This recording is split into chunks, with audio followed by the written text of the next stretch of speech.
ఉద్యమాన్ని కానీ మా యొక్క హక్కుల కోసం పోరాటం చేసింది కానీ ఈ ప్రజల కోసం యువత భవిష్యత్తు కోసం మేము చేసే పోరాటంలో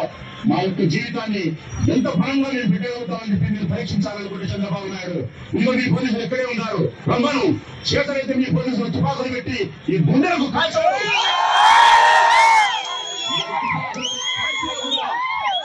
మేము కాల్పించుకున్నాను సంసిద్ధంగా ఉన్నాం పిలిచినా కొంతమంది పారిపోయే స్థితిలో లేవు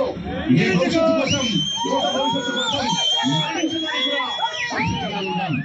మీరు పరీక్షించాలంటే ఈ పోలీసులు పంపి తప్పుడు కేసులు ఇవ్వడంలో వచ్చిన ప్రయోజనం ఏమీ లేదు కేసు పెడతావు స్టేషన్ బిల్ ఇస్తాడు 141 సెక్షన్ పోతారు అధికారులు రావడం లేదు రా పోలీసులు పంపి మా మీద తుపాకులు గురి పెట్టవను కాల్చవను ఈ గుండు మాదిరి వర్షం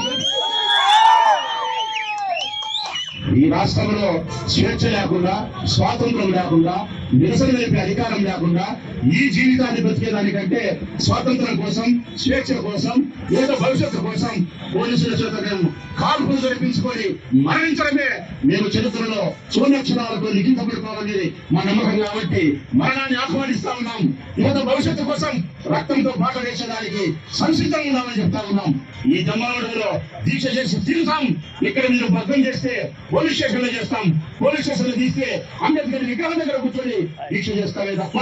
మీ బెదిరింపులకు ప్రభుత్వం పోలీసులు పంపించి దౌర్జన్యం చేస్తే ఆగే పరిస్థితుల్లో ఉండవు ఇది 2026 సంవత్సరం అబ్బా అంటే కళ్ళు మూసి దేశం లోపల 27 వస్తుంది తర్వాత 28 వస్తుంది తర్వాత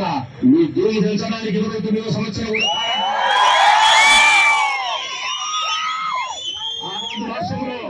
ఏ ఒక్కరు కూడా మీరు ఇటువంటి కార్యక్రమాలు చేయగలుగుతారని అడుగుతా ఉన్నాం